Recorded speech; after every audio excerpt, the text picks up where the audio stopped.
नमस्कार दोस्तों, मेरा नाम है भानु शर्मा और आप देख रहे हैं comprehensive course on Indian society and social justice. आज के इस लेक्चर में बात करेंगे social empowerment, communalism, secularism and regionalism के बारे में।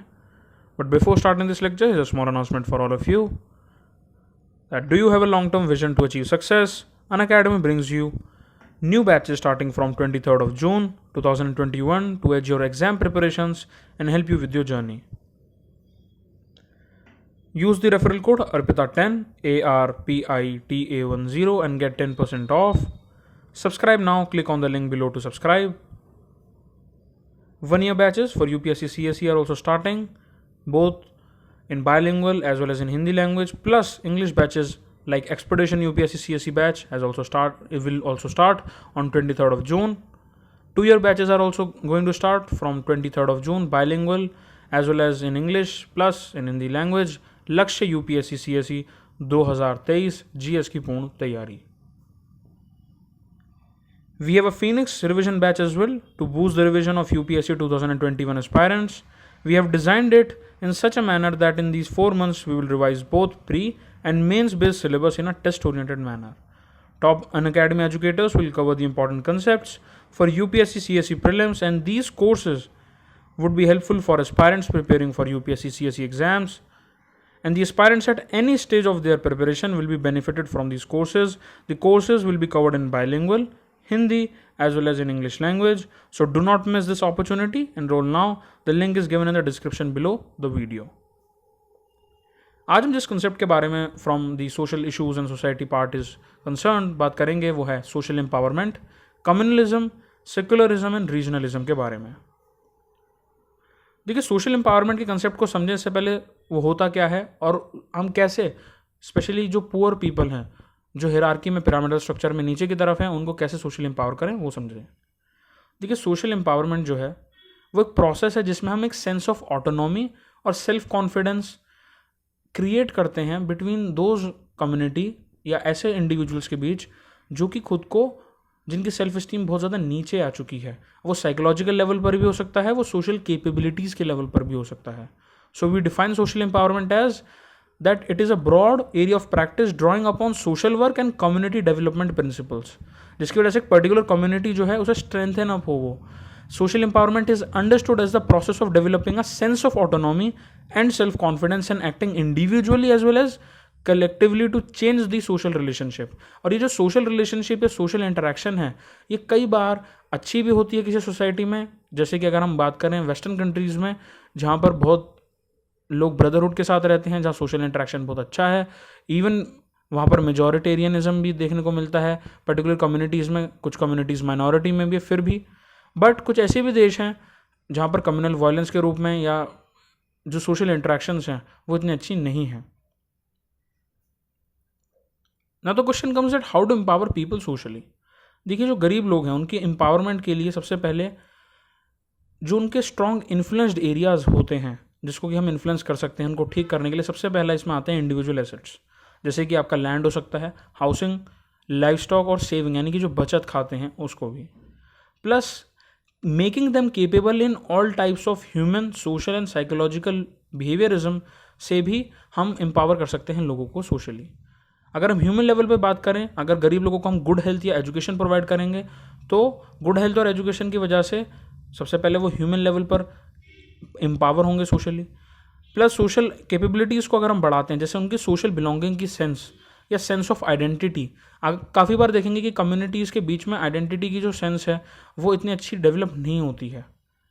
अगर एक पर्टिकुलर स्टेट से कुछ लोग माइग्रेट करके किसी पर्टिकुलर और दूसरी स्टेट में जाते हैं, वहाँ पर उनके साथ अच्छे से बिहेवियर नहीं दिखाया जाता है, रेसिस्ट बिहेवियर दिखाया जाता है, टॉक्सिक बिहेवियरिज्म शो करा जाता है, जिसकी वजह से वो लोग उस पर्टिकुलर कंट्री में, जैसे कि अगर हम बात करें कई बार मुंबई में ऐसे एग्जांपल देखने को मिलते हैं जहाँ पर जो नॉर्थन बेल्ट है, यूपी यानी कि उत्तर प्रदेश या बिहार से जो माइग्रेंट लेबरर्स आते हैं, माइग्रेंट वर्कर्स आते हैं और काम करते हैं, वहाँ पर वो सेंस ऑफ आइडेंटिटी या सोशल बिलोंगिंग की भावना इतनी ज़्यादा क्रिएट नहीं कर पाते हैं। अगर हम उसको कर दें तो सोशल कैपेबिलिटीज़ बढ़ जाएंगी और ऐसे लोगों को एम्पावर किया जाएगा। इसका एग्जांपल हम नॉर्थ ईस्ट से आए हुए लोग जिनके साथ रेसिस्ट बिहेवियर शो करा जाता है in some states also you can quote in the example part. अगर लीडरशिप रिलेशंस को बढ़ाया जाए, लीडर्स ऐसे हैं जो कि सोशल कैपेबिलिटीज़ को अच्छे से बढ़ाएं, सोशल बिलोंगिंग की सेंस को हर कम्युनिटी में बढ़ाएं, स्पेशली उन लोगों में जो कि गरीब हैं। ऐसे केस में भी एम्पावरमेंट होगी। साइकोलॉजिकल पर्सपेक्टिव में अगर बात करें तो सबसे इंपॉर्टेंट जो पार्ट आता है वो आता है सेल्फ स्टीम और सेल्फ कॉन्फिडेंस का। देखिए, ये आप इस पार्ट को SHG से यानी कि सेल्फ हेल्प ग्रुप से कंपेयर कर सकते हैं, पैरेललिज्म ड्रॉ कर सकते हैं, जहाँ पर गवर्नमेंट की पॉलिसीज़ भी इतनी ज़्यादा अलाइन है कि जो सेल्फ स्टीम और सेल्फ कॉन्फिडेंस है उसको इंक्रीज करा जाए by making the individuals see and face their decision making power, और उनको ऐसी पावर दी जाए। सेल्फ हेल्प ग्रुप में विमेन के साथ ऐसा होता है, अगर उन्हें हम एक sense of decision making power देते हैं तो उनका सेल्फ स्टीम और सेल्फ कॉन्फिडेंस बढ़ता है। सिमिलर केस में काफ़ी सारी ऐसी डिफरेंट पॉलिसीज है which will be talking about in the next class, जिससे कि जो ओल्ड एज में हैं या फिर जो पुअर हैं या जो सोशली एम्पावर्ड लेस हैं उनको साइकोलॉजिकल लेवल पे सेल्फ स्टीम और सेल्फ कॉन्फिडेंस बढ़ाया जा सके। Plus the ability to imagine and aspire to a better future can also be one such thing. Also important are people's collective assets and capabilities, जैसे कि voice हो सकता है, ऑर्गेनाइजेशन हो सकती है, रिप्रेजेंटेशन हो सकता है, आइडेंटिटी हो सकता है। Plus the poor people's involvement in local association and inter community corporation mechanism can also contribute to their improvement in skills. देखिए, अगर सेल्फ हेल्प ग्रुप का अगर हम एग्जाम्पल देखते हैं, वुमेन की अगर डिसीजन मेकिंग वहाँ पर पावर दी जाएगी तो उनका सेल्फ स्टीम और सेल्फ कॉन्फिडेंस इंक्रीज होगा। प्लस जो यूथ है जिसके पास हो सकता है प्रॉपर नॉलेज ना हो या प्रॉपर स्किल ना हो या सेल्फ परसेप्शन की जो प्रॉब्लम है उससे वो फेस कर रहा हो, अगर इस तरीके के इंटर कम्युनिटी कॉर्पोरेशन मैकेनिज्म काम करते हैं तो वहाँ पर जो यूथ है, जो वुमेन है, जो सोशली लेस एम्पावर्ड हैं, उनको self esteem self confidence boost होगा, स्किल्स बढ़ेंगे, नॉलेज बढ़ेगा, तो उससे एक फ़ायदा ये भी होगा कि इकोनॉमिक एक्टिविटीज़ भी अच्छी हो पाएंगी और परचेजिंग पावर भी बढ़ेगी, जिसको कि आप फार्मिंग कोऑपरेटिव्स और माइक्रो फाइनेंस ग्रुप से भी जो है रिलेट कर सकते हैं। Also, it is very important to recognize that associational life at the local level takes place predominantly within the informal sphere, और ये बहुत इंपॉर्टेंट पॉइंट है। यानी कि केवल सेल्फ हेल्प ग्रुप या इस तरीके के जो ग्रुप्स हैं, इस तरीके की जो कम्युनिटी बिल्डअप मीटिंग्स होती हैं, केवल उनमें ही नहीं बल्कि इनफॉर्मल स्फेयर में भी हम काफ़ी ज़्यादा जो सोशली लेस एम्पावर्ड हैं उनको एम्पावर कर सकते हैं। इसका सबसे ईजीएस्ट एग्जाम्पल आप समझ सकते हैं, लाइक कम्युनिटी किचन की भावना कर, या फिर लंगर की जो भावना है, या फिर लोगों का एक साथ बैठकर खाना खाने की जो भावना है, चाहे वो कितने ही बड़े या कितने ही छोटे हों in terms of economic power या परचेजिंग पावर। इस तरीके की जो इनफॉर्मल स्फेयर है जिसमें रिलीजियस ऑर्गेनाइजेशंस, ट्रेडिशनल या कस्टमर इंस्टीट्यूशंस आता है, इसकी वजह से भी हम लोगों को सोशली एम्पावर कर सकते हैं, स्पेशली पुअर लोगों को, the poor people in the society. इसलिए आपको कीर्तन कल्चर जिसको कहा जाता है, यानी कि लोगों का एक साथ बैठकर खाना, या जो आपका जो एक साथ बैठकर खाना खाने की जो जैसे लंगर में ट्रेडिशन है, इस तरीके के जो ट्रेडिशंस हैं या जो कीर्तन कल्चर जिसको बोला जाता है, एक साथ बैठकर वर्शिप करना या रिलीजियस कॉन्ग्रेगेशंस में एक साथ आना, इससे भी सोशल एम्पावरमेंट बहुत हद तक बढ़ सकता है। It is these organization that exert the most influence of people's life. तो अगर कोई ऐसा क्वेश्चन आता है जहाँ पर आपको एम्पावरमेंट कैसे करी जाए socially, so you can write all these points when it comes to your mains answer writing. Now the next concept is communalism. देखिए, कम्युनलिज्म एक सिचुएशन है जहाँ पर एक जो पर्टिकुलर कम्युनिटी है वो अपने इंटरेस्ट को इतना प्रमोट करती है जिससे कि जो दूसरी कम्युनिटी है उसका कहीं ना कहीं इंटरेस्ट इन्फ्रिंज होने लग जाए। इसको आप ऐसे समझ सकते हैं, जैसे मान लीजिए दो सर्कल हैं दो कम्युनिटी के लिए, कम्युनिटी ए और बी। जो सर्कल ए है वो अपना साइज़ इतना बढ़ाने लग जाता है, अपना जो डायमीटर है इतना बढ़ाने लग जाता है कि कहीं ना कहीं वो टच करता है पहले स्टार्टिंग में कम्युनिटी बी के सर्कल को, और फिर वो सरपास कर जाता है और इंटरसेक्ट कर देता है कम्युनिटी बी के सर्कल को। This is known as the spheres of interest and the conflict of interest. Now communal politics is based on the idea कि जो रिलीजन है is the basis of the social community, और ये idea बहुत dangerous हो सकता है in a multi cultural society जहाँ पर बहुत सारे डिफरेंट कल्चर और बहुत सारे डिफरेंट रिलीजन्स हैं। This involves the use of secret symbols. आपको सीक्रेट सिम्बल्स का बहुत ज़्यादा यूज़ देखने को मिलेगा, जिसको सिम्बलिज्म भी कहा जाता है। रिलीजियस लीडर्स का पॉलिटिक्स में आना, कम्युनल पॉलिटिक्स में आना, ये भी बहुत आपको इसमें ईजी तरीके से देखने को मिलेगा। इमोशनल अपील देना, पुरानी बातों को याद करना, इसमें बात करी जाती है सैल्वेशन जैसे कंसेप्ट की, बात करी जाएगी आप हेवन या हेल जैसे कंसेप्ट की। प्लस इसमें कम्युनल पॉलिटिक्स में कई बार बात करी जाती है कि एक पर्टिकुलर चीज़ को एंटैगनिस्ट बना दिया जाएगा, मेजॉरिटी केसेस में जो कि माइनॉरिटी कम्युनिटी होती है, प्लस किसी एक पर्टिकुलर पार्टी को या उस पॉलिटिकल ऑर्गेनाइजेशन या मैकेनिज्म को एक हीरोइक फिगर के रूप में दिखाया जाएगा। इसलिए आप कम्युनल पॉलिटिक्स का एक सबसे जो सिंपल जो फीचर है वो आपको देखने को मिलेगा कि यहाँ पर कोई ब्लैक और वाइट ज़रूर होगा, यहाँ पर कोई एक हीरोइक फिगर होगा जो कि फाइट कर रहा होगा किसी एंटैगनिस्ट के, और ये एंटैगनिस्ट मेजॉरिटी में कोई भी हो सकता है, ज़्यादातर माइनॉरिटी कम्युनिटी जो है उस पर्टिकुलर रिलीजन, पर्टिकुलर किसी रिलीजन की या फिर किसी पर्टिकुलर स्टेट में या कंट्री में वो देखने को मिलेगी। और इसी कम्युनल पॉलिटिक्स की वजह से कम्युनलिज्म इंक्रीज होगा, जिसकी सबसे अगली फॉर्म आपको कम्युनल वायलेंस, राइट्स और मैस्करे के फॉर्म में देखने को मिलेगी, जिसका कि हम ईजीएस्ट एग्जाम्पल अभी दिल्ली राइट्स में भी देख सकते हैं। अब आपको समझना पड़ेगा कि कम्युनलिज्म की ग्रोथ इंडिया में क्यों है। देखिए, इसका सबसे जो बेसिक और मोस्ट इंपॉर्टेंट फैक्टर है जो रिस्पॉन्सिबल है वो है इंडिया की stagnant economy during the British rule, जिसकी वजह से कम्युनलिज्म बढ़ा। अब इस कम्युनलिज्म के बढ़ने की वजह से होता है जो मिडिल क्लास था ब्रिटिश रूल के अंडर, उसकी एस्पिरेशन और इंटरेस्ट इतने ज़्यादा थे लेकिन उन्हें कोई पूरा नहीं कर पा रहा था, बिकॉज द कंडीशंस वर इनएडिक्वेट और अपॉर्चुनिटीज़ भी बहुत इनएडिक्वेट थी। तो एक हसल और टसल की सिचुएशन क्रिएट हो जाती थी, and the invested interest deliberately encouraged communalism because of its capacity to distort and divert the popular struggle. और यही आपको फीचर आप कम्युनलिज्म में भी याद रखिएगा कि हमेशा कम्युनलिज्म का जो सबसे बेसिक फीचर वो दो हैं, एक को हीरो और एक को एंटैगनिस्ट क्रिएट करना, प्लस जो आपकी पॉपुलर जो स्ट्रगल है या जो बेसिक इशूज़ हैं या जो मेन इशूज़ हैं उनको हटाकर डिस्टॉर्ट कर देना फैक्ट्स को। प्लस ब्रिटिश रूल का डिवाइड एंड रूल पॉलिसी भी इसका बहुत इंपॉर्टेंट एक बहुत इंपॉर्टेंट फैक्टर है, जिसकी वजह से कम्युनलिज्म बढ़ा। दो कम्युनिटीज़ को डिवाइड कर दो और फिर उनके ऊपर रूल करो, क्योंकि अगर आप किसी को रेड पिल या ब्लू पिल की जो थ्योरी है, यानी कि अगर आप किसी को ब्लैक और वाइट दिखा देते हैं तो आप उनके ऑप्शंस एलिमिनेट कर देते हैं और कलर स्पेक्ट्रम के जो हैं, यानी कि अगर मैं किसी को ऑप्शन ए और बी दूं तो उनके पास दो, उन्हें लगेगा कि उनके पास सारी चॉइस है, बट उन्हें नहीं पता कि रेस्ट ऑफ द 24 अल्फ़ाबेट की भी उनके पास चॉइसेस हो सकती हैं। This was basically the border line rule for the divide and rule policy. अब सेपरेट इलेक्टोरेट बेसिस सिस्टम भी इसका एक पार्ट हुआ, जिसकी वजह से रिलीजन को बांट दिया गया और बेसिस ऑफ कम्युनलिज्म ये बना। प्लस ब्रिटिश हमेशा फेवर करते थे एक कम्युनिटी के साथ रहना और दूसरी कम्युनिटी के साथ इनडायरेक्टली रहना और डायरेक्टली रहना, जिससे कि क्रिएशन होता था डिवीजन का। एंड ऑल्सो इंडिया जैसे कंट्री में जहाँ पर डाइवर्स कम्युनिटीज़ हैं, डाइवर्स रिलीजन्स हैं, कहीं ना कहीं ये भी एक बहुत इंपॉर्टेंट फैक्टर है जो कि कम्युनलिज्म की ग्रोथ का के लिए रिस्पॉन्सिबल है, क्योंकि कहीं ना कहीं communal tensions I. Now the three main ways to eradicate communalism is eradication of communal parties, spread of past heritage and public opinion। देखिए, अगर कम्युनल पार्टीज़ को इरेडिकेट कर दिया जाए, ऐसी पार्टीज़ या ऐसे even non political cultural organization जो कि रिलीजियस लॉयल्टीज़ के ऊपर काम करते हैं, जो कि कॉन्स्टिट्यूशन को इतना बढ़ावा ना देने के बजाय अपने रिलीजन को प्रोपोगेट करते हैं या रिलीजन के अंदर भी अपने आइडियोलॉजी को ज़्यादा प्रोपोगेट करते हैं, ऐसे कम्युनल पार्टीज़ को बैन कर देना चाहिए। ऐसे कम्युनल पार्टीज़ को इरेडिकेट करना चाहिए। These should be band and abolished by the government.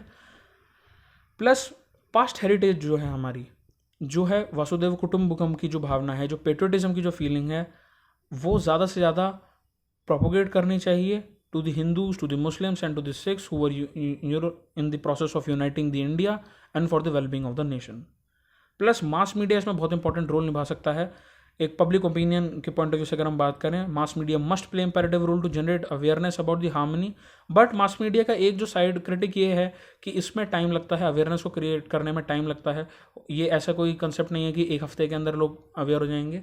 It takes time, it takes years to make a diverse community, a diverse society aware about the different critics and different demerits of communalism, और जिस तरीके से होता हुआ आया है।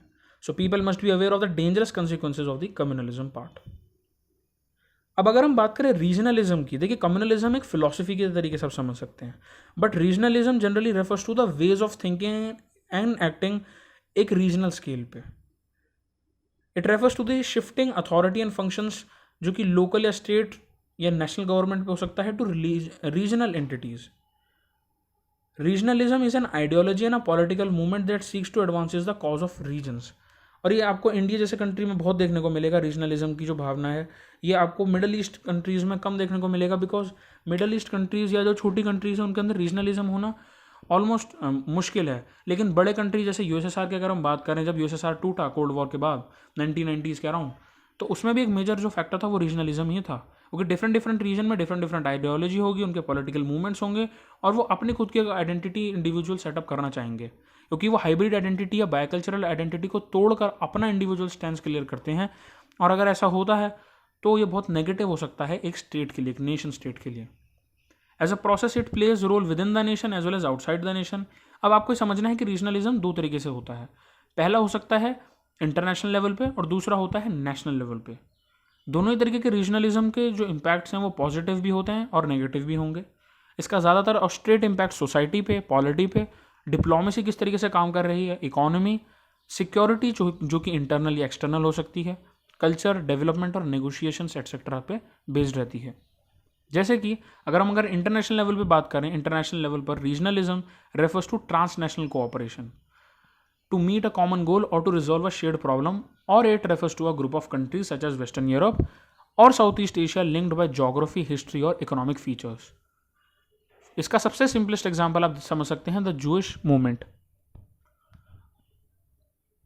जितने भी जूइश कम्युनिटीज़ थी before the formation of Israel, उसमें सबसे सिंपलेस्ट आपको एग्जांपल देखने को मिलता है जैसे अमेरिका में जो जूइश कम्युनिटी थी, जो वेस्टर्न देश थे, यूरोप के जो कंट्रीज़ थे वहाँ पर जो जूइश लोग रहते थे, वो एक पर्टिकुलर कॉमन गोल के लिए ट्रांसनेशनल कोऑपरेशन करते हैं जिससे कि इजराइल की फॉर्मेशन हो सके। इसका सबसे यही एग्जांपल है जो कि आप कोट कर सकते हैं इंटरनेशनल लेवल पर जो रीजनलिज्म होता है। It is used in this sense regionalism refers to attempts to reinforce the links between this countries economic features as well. लेकिन अगर हम सेकंड मीनिंग देखें, यानी कि रीजनलिज्म जो नेशनल लेवल पे होता है, इसके जो कंसिक्वेंसेज हैं वो मेजरली नेगेटिव होते हैं, because in which sub-state actors become increasingly powerful and power devolves from central level to regional governments। और अगर पावर का शिफ्ट सेंटर से रीजनल गवर्नमेंट्स की तरफ आएगा तो कहीं ना कहीं जो कंट्रोल है या जो बैलेंस ऑफ पावर है उसका फैब्रिकेशन जो है वो ख़त्म होता है। These are the reasons within country distinguished in culture, language and other socio cultural factors. So अगर आपको पूछा जाए कि जो रीजनल रिलिज्म है वो इंटरनेशनल लेवल पे या नेशनल लेवल पे ज़्यादातर डिसएडवांटेज में कौन सा रीजनलिज्म शो करेगा, नेगेटिव साइड्स कौन से शो करेगा, the answer is national one. Because national one वाले में आपका जियोपटाइज हो जाता है कहीं ना कहीं आपका जो मेन एक्टर्स हैं of power like your central level या central government. Know what are the causes of regional disparity. Regional disparity regionalism से ही क्रिएट होता है। देखिए, अगर किसी पर्टिकुलर एरिया में लो रेट ऑफ इकोनॉमिक ग्रोथ और किसी में बहुत ज़्यादा हाई है, plus land reforms are not done properly and the feudal mentality still persists in India, that is also one of the major cause। Infrastructure facilities जो backward states हैं, specially अगर हम बात करें छत्तीसगढ़, झारखंड, वहाँ पर नहीं है और बहुत लो लेवल की हैं। Social expenditure bye states on education, health and sanitation is also very low level. ये भी कारण हो सकता है रीजनल डिस्पैरिटी का। Plus political and administrative failures, ये सबसे इंपॉर्टेंट कारण है जिसकी वजह से सब रीजनल मूवमेंट्स होते हैं और सेपरेट स्टेट की मांग की जाती है। Now we'll be talking about secularism. Secularism is the principle of separation of the state from religious institutions and the constitution stands for a secular state। Secularism का एक पॉजिटिव इम्पैक्ट ये पड़ता है कि आप अपने रिलीजन को, इंडिया में अगर हम बात करें इंडियन सेकुलरिज्म के कंटेक्स्ट में, तो आप अपने रिलीजन को प्रोपोगेट कीजिए, आपको इसकी कोई मनाही नहीं दी जाती है। Even the preamble of Indian constitution contains the word secular and the fundamental rights article 25 to 28 guarantees all citizens the right to practice any religion। And it declares that every Indian citizen has the right to live with freedom and dignity in any part of the country। Secular state का जो meaning है is that it does not prioritize any one religion. इसलिए दो हमारी जो country है वो किसी रिलीजन को डिसरिस्पेक्ट नहीं करती, वो सभी रिलीजन को एक समान मानती है। नाउ इसमें आपको समझना यह है कि सोसाइटी के पेपर से रिलेटेड मेंस में जब हम बात करते हैं, कम्युनलिज्म, रीजनलिज्म, सेकुलरिज्म जैसी टर्म्स के डिफरेंसेस आपको डेफिनेटली पता होने चाहिए, जैसे कि आप एक बॉर्डर लाइन जो है डिफरेंस क्रिएट कर पाए अपने मेंटालिटी में। अगर आइडियोलॉजी की बात करें तो कम्युनलिज्म एक फिलोसॉफिकल नोशन है, वहीं पर रीजनलिज्म जो है it is motivated by economic, social and cultural inequalities. Different region की वजह से रीजनलिज्म देखने को मिलेगा। But secularism believes that religion and state should not interfere in the affairs of other. अब कम्युनलिज्म का एक इफेक्ट ये देखने को मिलता है कि कम्युनल टेंशंस होती हैं, कम्युनल वायलेंस होता है, राइट्स होते हैं, ब्रेकआउट्स होते हैं। रीजनलिज्म की वजह से पूरी कंट्री का ही यूनिटी जो है वो थ्रेट में आ जाता है, इंटीग्रिटी थ्रेट में आ जाता है।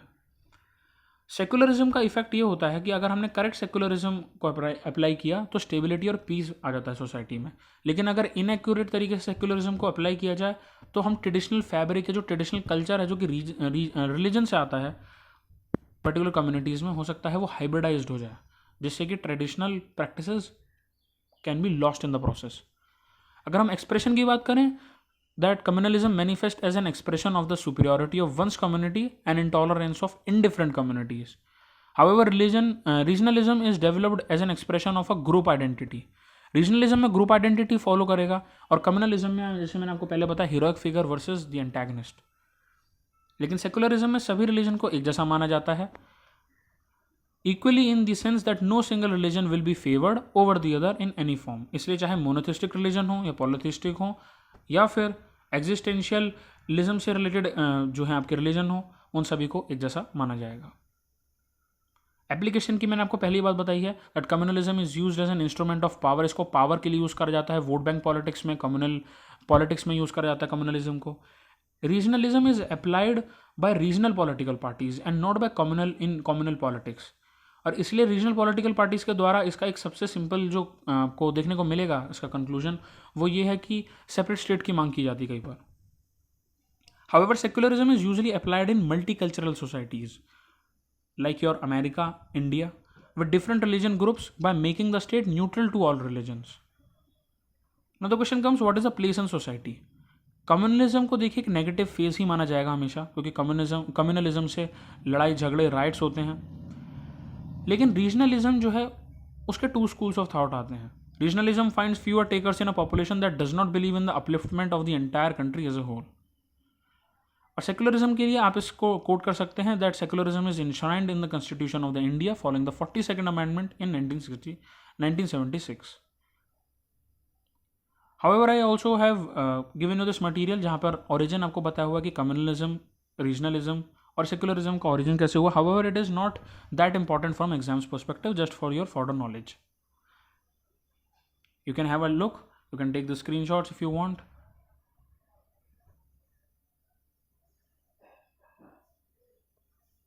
This was all for today.